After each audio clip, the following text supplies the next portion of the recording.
Gobe, Ouah. Gobe, Livedi, so, Livedi, so, Livedi, so, Livedi, ça soffre. Noli noli come kame se somi anni che tu pe no te Poliano mi pico moce Come in a get so forte Yeah Baby che so Baby come tu Baby ya che tu gode Come perché tu pensi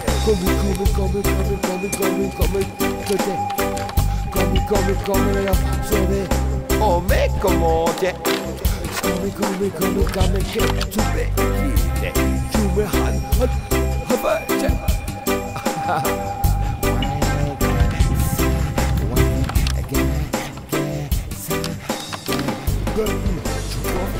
Alors Jacques, bonjour. Ouais. Alors bonjour Jacques, parce que là nous nous retrouvons de nouveau à Vézelay. Ouais. Pour un deuxième voyage. Qu'est-ce qu'on va faire aujourd'hui alors? Alors aujourd'hui, on va faire le chemin des basiliques. Basilique avec un C à la fin. Chemin des basiliques. Voilà, c'est une proposition. On a relié 4 chapiteaux qui nous racontent quelque chose sur nous aujourd'hui. Voilà. D'accord. Donc alors moi je suis le guide. Et ben voilà.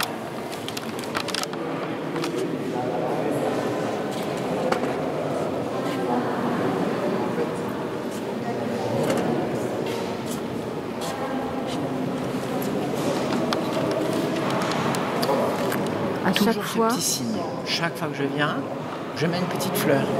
On a raconté ça l'autre fois. c'est ça. Voilà. Les Ceux fleurs. qui veulent connaître l'histoire, eh ben, il faut qu'ils aillent sur notre ouais, vidéo. faut aller voir l'autre vidéo. Mais en fait, quelqu'un enlève chaque fois cette fleur. Parce que mine de rien, chaque fois, elle a disparu. C'est vrai. non? Voilà. Et là, on a le résultat. Après, Voilà. aujourd'hui, j'ai envie d'abord de dédier cette visite aux non-humains. Je vais saluer les araignées, les petits insectes, tout ce qui vit dans cette cathédrale. Je vais saluer les virus. Bonjour les virus. Je vais saluer les bactéries. Bonjour les bactéries. Vous dites pourquoi il dit ça? Bah, faut quand même remettre les choses à sa place. On n'est pas grand-chose, l'espèce humaine. On ne représente que 0,01% de la masse vivante sur cette planète. Je vais vous donner un petit comparatif. Vous voyez la boule de la Géode devant la Villette à Paris? Vous savez, on passe ces films en 3D. Si ça, c'est le volume de la Terre, tous les humains sont contenus dans une graine de quinoa. Ah bon? Tous les virus et les bactéries sont contenus dans un pois chiche. On n'est pas grand-chose alors. Hein? Donc, on va pas se la ramener, hein, on va la jouer tranquille. Voilà, on est là, on raconte une histoire. Ne nous prenons pas trop au sérieux. D'accord. Non, on se fait plaisir. Voilà. Chemin des basiliques. Eh ben, c'est ça. Voilà le numéro 1. On va l'appeler numéro 1. Bonjour numéro 1. Basilic. B-A-S-I-L-I-C. Alors c'est un œuf de coq. Et ici les sculpteurs, c'est génial parce qu'ils ont sculpté l'origine de cette bestiole. Vous avez une griffe d'un coq qui lâche un œuf. Donc c'est un œuf de coq couvé par un crapaud pendant 9 mois. Le truc hautement impossible, improbable, qui nous renvoie un truc pas sympa, monstrueux, vraiment pas sympa. Donc c'est une légende. Qu'est-ce que c'est? Ça vient d'où cette... Le basilic, il y a plein d'origines possibles. Mais les hommes aiment bien décrire ou fabriquer un être mystérieux qui n'existe pas, mais qui est assez quand même puissant. Je pense au dragon, par exemple, hein, ou un cheval qui a des ailes, ou on va inventer un espèce d'animal fabuleux qui n'existe pas, qui a plein de pouvoirs, par contre. Oui. Enfin bref, on entend un truc monstrueux, pas sympa.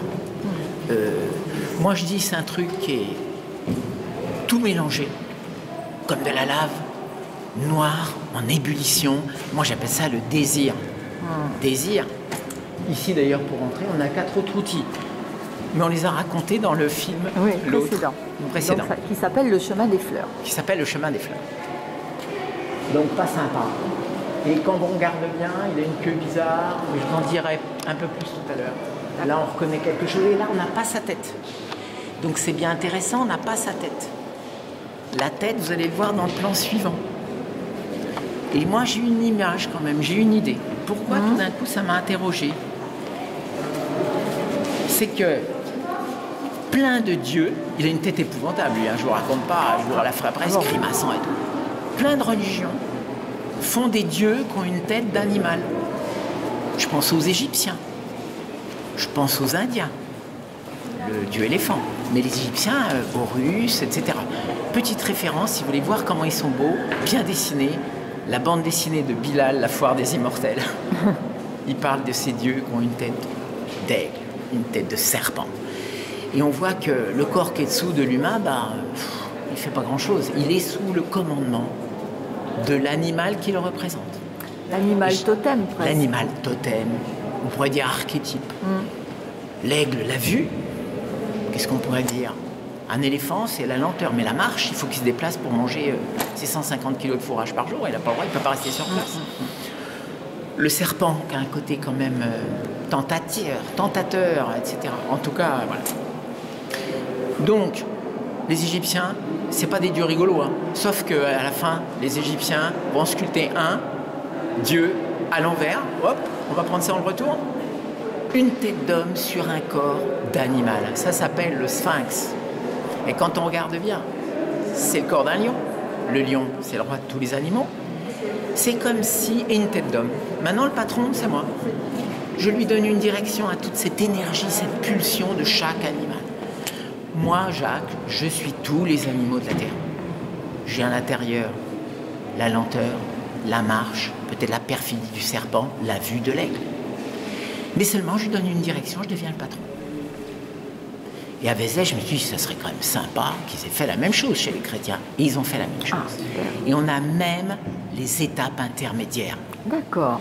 Voilà. Alors là, pour l'instant, il n'a pas de tête. Ou est-ce qu'il a été abîmé? Oui, il était abîmé, il était là, sa tête.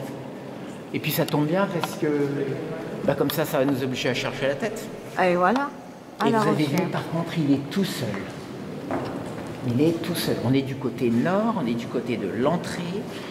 Il y aura le même, sculpté par le même gars, je m'en souviens, j'y étais. Du côté sud, avec un détail qui a changé. Le sphinx, peut-être. Allons voir. Alors, ce qui serait rigolo, je me démasque, c'est que Violette, elle va peut-être vous montrer sa tête. On va commencer par la tête. Alors, la tête. Alors, la tête, elle est là, on va se rapprocher. Puis après, tu vas retrouver le corps, le même. Puis on va regarder que ça.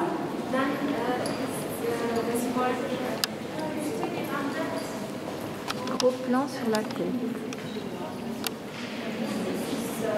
Alors, bonjour, basilic numéro 2. Bon, alors... Alors, il faut enlever le masque, Jacques. Le truc monstrueux de tout à l'heure, pas organisé, quand même, il faut qu'il se confronte à l'homme. Oh, il y a un petit personnage là-haut. Oui. Alors, si vraiment je regarde ça avec mon œil d'enfant, qu'est-ce que je vois? Un basilic, une tête épouvantable, un corps avec des plumes, une queue ici plutôt de reptilien, et ici à la fin ça se termine dans, je sais pas trop, on voit sa queue là qui se termine dans du végétal. En face, qu'est-ce qu'on a? On a un homme qui a une petite fleur de lys au-dessus de lui, là, voilà, juché sur une sauterelle. Moi, je ne vais pas vous faire comme dans le guide, le sauterelle, le symbole des chrétiens. Moi, je ne vois pas ça. Qu'est-ce que je vois? Je vois un mec qui chevauche une sauterelle.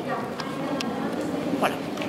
Donc, il y a quand même un homme qui monte sur un animal pour être au niveau du basilic, à son niveau. Sauf que basilic numéro 2, mais comme basilic numéro 1 ne sont pas très sympas, ces animaux qui sont mythiques, si tu les regardes en face, c'est soit transformé en pierre, oui, après les légendes, c'est toujours soit comme tu ça. meurs. Enfin bref, tu sais, on voit ça partout, ces histoires. Donc il y a une façon. Si je veux pas être embêté, que je veux regarder un basilic, je peux prendre un miroir et je vais lui mettre en face de lui. Et il va se dire, waouh, il va se regarder, peut-être que c'est lui qui va se changer en pierre. D'accord. Mais à l'époque, ils mettent pas un miroir. Qu'est-ce qu'ils mettent? Alors, qu'est-ce qu'ils mettent? Ils mettent un vase. Ça, c'est un récipient. Sûrement en verre, sûrement... Parce que les verres à l'époque ne sont pas de très bonne qualité, hein. On n'est pas dans des vitres sécurité hyper transparentes. Donc en fait, si on met quelque chose à travers, entre lui et moi, l'image est déformée, elle est floue, et je risque rien. Est-ce qu'il est agressif? Il n'est pas aussi agressif que ça, là. Parce que vous allez voir, le stade numéro Basilic 3, pas très content, il sent qu'il va avoir un vrai problème, le petit gars. Regardez, il y a encore une fleur de lys. Je me suis dit, mais fleur de lys, 1200 et quelques, qu'est-ce qui se passe? Il y a quand même quelque chose de royal, d'élevé, mais qui n'est pas encore incarné. Oui, parce qu'on peut rappeler quand même les dates, Jacques, pour ceux qui... Tout ça, ça dure 200 ans, Moyen-Âge. Je vais vous dire large, surtout pas vous dire les dates. On va dire entre 1100 et 1200 et 1300. On va construire plein de basiliques. On va raconter des histoires. Et puis, ça va s'arrêter. 800 basiliques en Europe. On avait besoin de faire un geste comme ça, du roman qui raconte un roman, qui raconte une histoire. Et puis les techniques évoluent, etc. On commence à s'élever, on va enlever toutes ces histoires qui nous dévient du spirituel. Ça s'appelle le gothique. Et il y a des moines, il y a des gens qui vont être des porteurs d'un message qui est pur, mais qui est dur. Je pense à Saint Bernard. Il va prêcher des croisades, ça va faire des millions de morts. Super, la vie est belle. Mais grâce à ça, j'ai des livres, j'ai de l'écriture, j'ai de l'art. Les premiers tableaux sont religieux, j'ai du chant, le grégorien, j'ai des couleurs, j'ai des vitraux, j'ai plein de choses. Bref, je suis là, toi et moi. Merci, même si ça a été à un certain prix. Donc, basilique numéro 2, moi, ce que j'ai perçu quand j'ai vu le deuxième, je me suis dit, ça serait trop bien qu'il y ait le troisième, qui montrerait la transformation, souvenez-vous du sphinx, il a une tête d'homme avec un corps d'animal. Là, il est juché sur l'animal. Est-ce que vous croyez vraiment qu'il va pouvoir mettre à l'intérieur tout ça? Question. Est-ce que je peux mettre à l'intérieur tout ça? Bah, je pense qu'on peut toujours réussir, toujours essayer, du moins. On peut toujours essayer.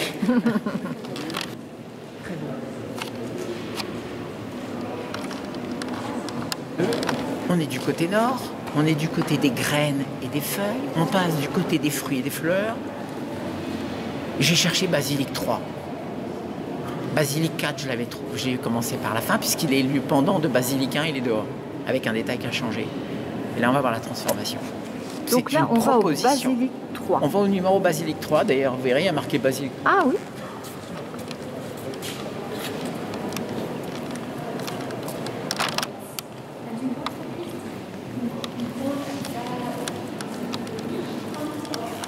Il fait la visite, le gars à qui on a mis la fleur, il explique aux autres. Génial. J'ai mis la fleur, 2-3 trucs sur le bas. C'est lui qui fait la visite. Formidable. Merci Violette.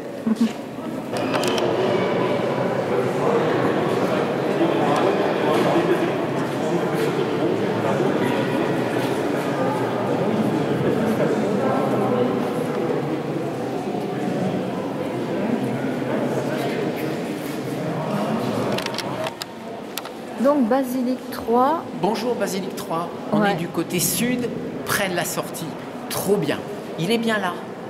C'est logique puisque quand on va se retourner là, vers la porte, du côté sud, la sortie, il y a basilic 4. Ah d'accord. Donc il est là. Bon alors qu'est-ce qu'on voit? Pétard, moi je le trouve pas sympa. Là il est assez agressif. Si vous voyez sa tête, il sent qu'il y a un truc qui va se passer. Oui alors. Là. Oui. Vous avez vu vraiment. Toujours son corps en plume, toujours sa queue de serpent qui se termine dans le... Là. Presque un poisson là, presque une... Voilà. Bon alors au fait, tiens, il a un cavalier, il a un dresseur. Parce qu'en face c'est toujours le même. Il y a un petit personnage qui a un peu changé.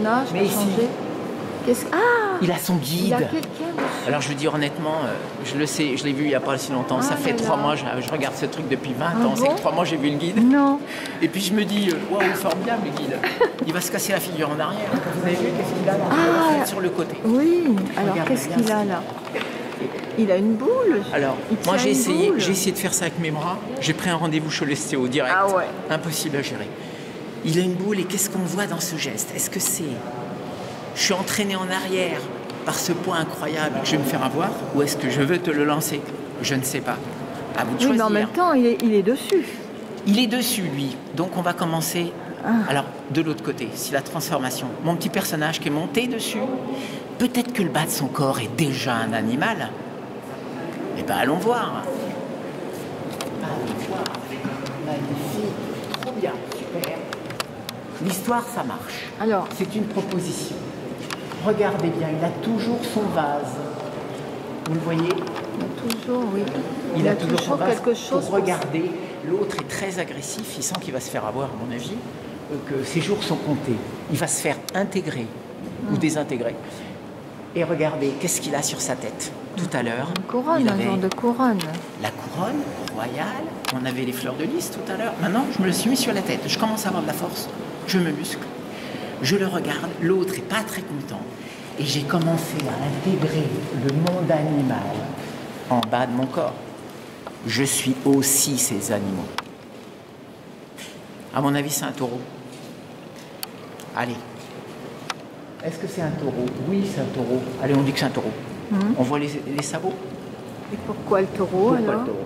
La seule piste que j'ai, que les gens de l'époque savaient, parce qu'il faut bien savoir qu'on est Jacques le Croquant en 1200, c'est pas Ouais. bien pas écrit, c'est que le taureau, c'est l'animal totem de l'évangéliste Luc. Voilà. D'accord. Luc, c'est le patron des artistes. Luc, c'est le patron des créateurs. Chaque évangéliste a son totem, en animal quand même. Hein. Jean, l'aigle. Luc, le taureau. Marc, le lion, la place Saint-Marc à Venise. Et puis Matthieu, toi et moi, l'homme. D'accord. La généalogie. Alors là, il y a aussi, on dirait, un serpent sur le Alors, côté il y a un là. serpent. On sent que c'est quand même une période troublée. Hein. Ouais. On voit la coupure entre les deux, ils se rapprochent, ils sont très très près. Dans Basilique 2, ils étaient beaucoup plus éloignés. À mon avis, il va se faire avoir. Il est d'accord, sûrement le Basilique, pour intégrer. Il est peut-être. d'accord, mais il faut faire le chemin. Mais il faut faire Hein? le chemin. Comme dirait Violette, c'est le chemin qui compte. Basilique 4. Alors, Nous ici, bon allez, Basilique 4. Alors. On est à nouveau dans le narthex. oui, donc On a dans, vu Basilique 1 là-bas. là-bas, dans la porte. Voilà. Dans la porte, on a le récap de tout ça. Et on a la sortie sud sur tous les motifs qui sont là, racontent. C'est quand même bien dédié à la Vierge, à la naissance de l'enfant. La visitation, l'annonce de l'enfantement, la naissance, la crèche. Voilà. Et puis c'est la sortie. Dans la prochaine vidéo, on a montré que ce personnage, il y a un détail qui a changé, ce personnage, il y a un détail qui a changé, ce personnage, il y a un détail qui a changé, et ce personnage, il y a un détail qui a changé par rapport à l'entrée. Et qu'est-ce qu'on voit? Alors, quelle est l'évolution là? Alors honnêtement, la tête, il ressemble plutôt à un Gaulois, je trouve. Oui, Il a perdu sa couronne. Oui, il a perdu. Mais il a une moustache, c'est un homme simple, sauf que il tient peut-être dans son bras quelque chose de symbolique, peut-être. Moi, je vois un sceptre, une clé, n'importe quoi. Un objet de transition, un objet qui marque mon chemin, comme un bâton, de pèlerin, de compost, stèle.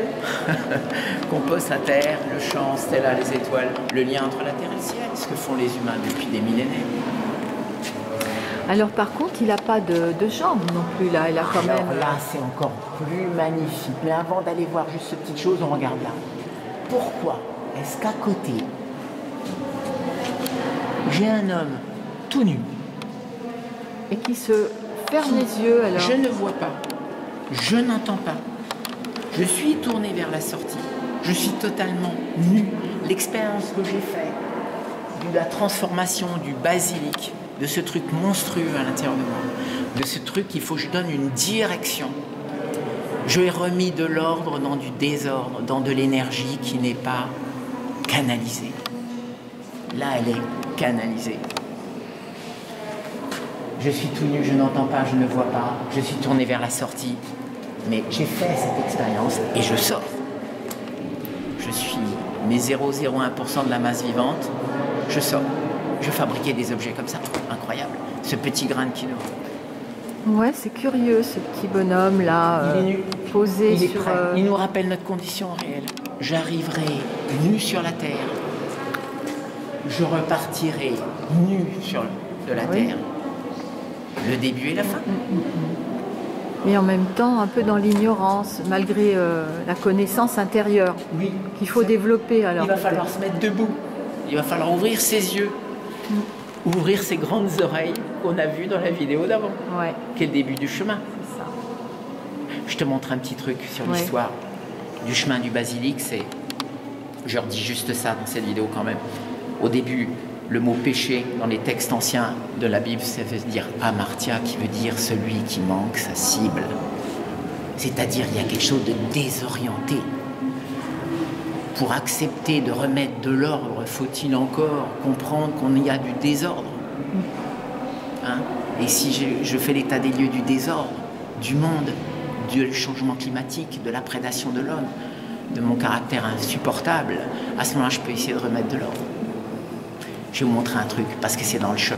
Je vous le rappelle, c'est une petite minute. On va juste se focaliser là-dessus. J'ai des grandes oreilles, Ah oui, voilà. on ne me rappelle pas le soir. De ce côté-là, il y a une sortie vers le haut, je deviens géant et je traverse. Je ne vais pas aller me balader là-haut. Ça va être une autre petite vidéo. Mais regardez bien, dans ce chemin du côté sud, j'essaye de monter sur mon cheval. A priori, regardez bien, ça n'a pas l'air évident. Le mec, il se fait voler, il faut une échelle, le cheval est fougueux. Le stade d'après, je suis sur le cheval. Je l'ai pas Apprivoisé. dompté, apprivoisé. Et il reconnaît qui est le guide, mais n'empêche qu'un cheval a de l'affect. Il peut avoir des peurs, il peut avoir envie de partir. Et il va quand même le faire s'il a besoin. Vous voyez, c'est ça le chemin du basilic. On le retrouve à plein d'endroits. Et ben voilà. Maintenant, petit rappel, pas si humoristique, c'est ça, c'est d'où on vient les hommes. Alors, ils ont fait un cours de sciences naturelles en 1200 et quelques avec ce petit basilic numéro 4. L'origine, d'où est-ce que tu viens, Violette et moi? Au début, l'histoire commence dans le végétal.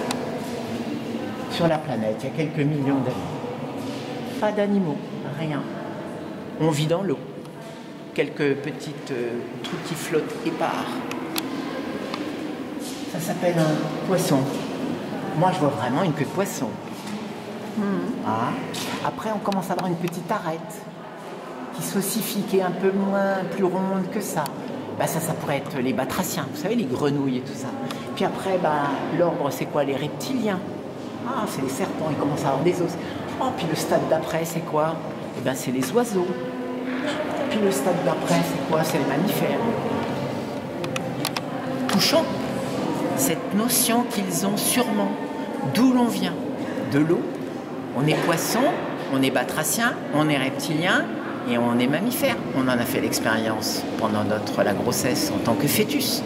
On a été poisson, batracien, reptilien, puis on est mammifère. On récapitule pendant les 3 premières années de notre vie les hominiens, la phylogénèse. Phylogénèse, histoire de l'évolution des espèces. Voilà l'histoire du basilic. Histoire du basilic. Je vous la redis deuxième. Ouais. Les poissons dans l'eau, c'est mou. D'accord? C'est tout mou.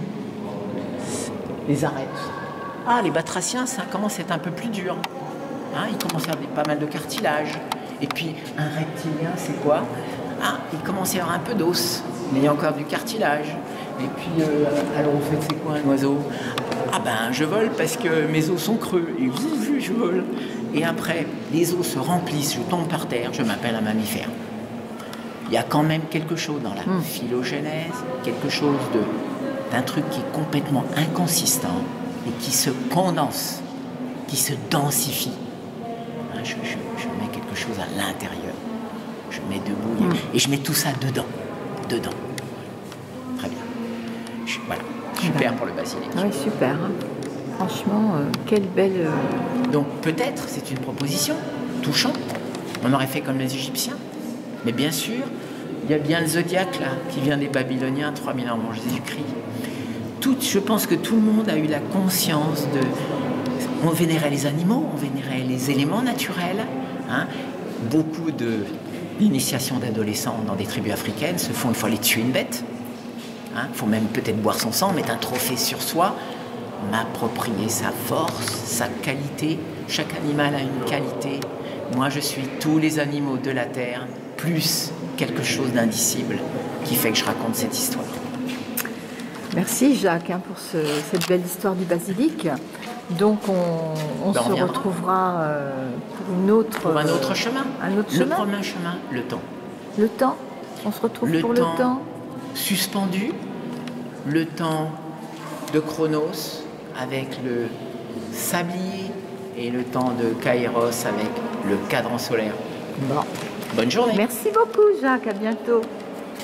C'est très... Non mais c'est trop bien. Bonjour les non-humains. Tout à l'heure, je t'ai dédié cette visite. Hein, les non-humains, j'ai parlé des araignées, j'avais oublié les sauterelles. Tu es là et en plus, tu es basilic numéro 2. T'as un côté attentif, t'as un côté véloce. T'es capable de déplacer dans tous les espaces. Bonjour les non-humains. Les 0,01% des hominiens te saluent. C'est cool. Formidable, incroyable, la symbolique est formidable.